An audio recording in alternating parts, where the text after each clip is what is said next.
Memo akwaba, midi de afia amankwa tamaklo, Bedroom Health Tips, na wochi mu nyinara, yakasa fa aneurysm eho. Didi ye se wasua de, faseda ma oba beti wusu ansa, ona echeye na eye endpoint, Homeopathic clinic nsunti, eni ye pia, ya binyo oba ni yedi nkowe. Ti Mr. Oyarunko ade a, entutu no ase ne kɔ hɔ, fa dog se wo personal doctor. Friend anytime bi obeje so ana dwunu mu hɔ na ya na hadwen.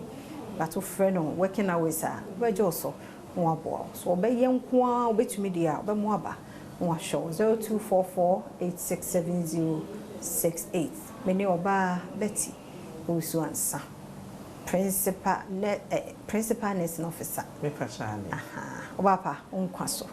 Yedasa na watch you by a dear. What oma one benny be for so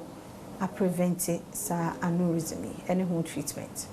Me da sister fia ensa meka ne kofa bae no meka se unya mojabroso na wo manage a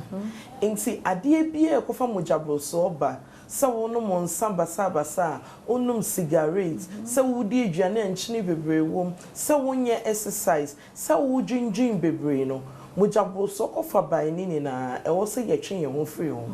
ena empo unya mojabroso a e wo se wo hwe na wono mo ndro ewo se usesa wabrabo one ye wanamuntu eno na brofo kasem ye kind of lifestyle modification se ne be ya obp no ebe dropping ena ebio obi onum cigarette bi ejai nicotine na ewo cigarette mo no ema ntine ne ye bojo aneurysm eta isi omo ntine ne enti se onum cigarette ewo se wujai ena ewo se wudidi ye Dinyane a ubenya ahodindro wom bronika sem ye friend no antioxidants because I say nema na enye no ne oxidative ade na ema intine ne ye bojo no but udi nema containing vegetables eno na containing antioxidants I corrected those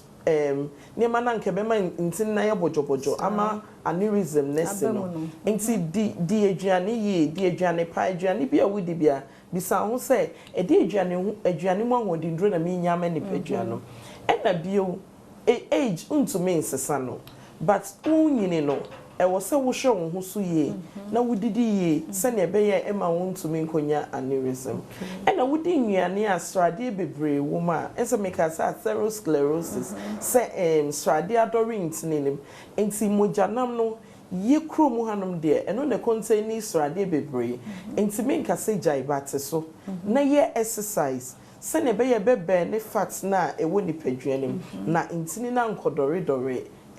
srade nkodore intini mu amisha that's a papa elim say ye be say any opportunity asa hia wo biem ye that's a papa enti oba beti owusu ansa ena yete no enka na wotwe mu nyina oni yen edi enkomo afa aneurysm bibi ho ana beka na make treatment no enam say eye emiriketua de nti mostly no eye surgery obi so ho a ye hu say aneurysm name starts by enyampaya apomuden adwumayefo ye observation omo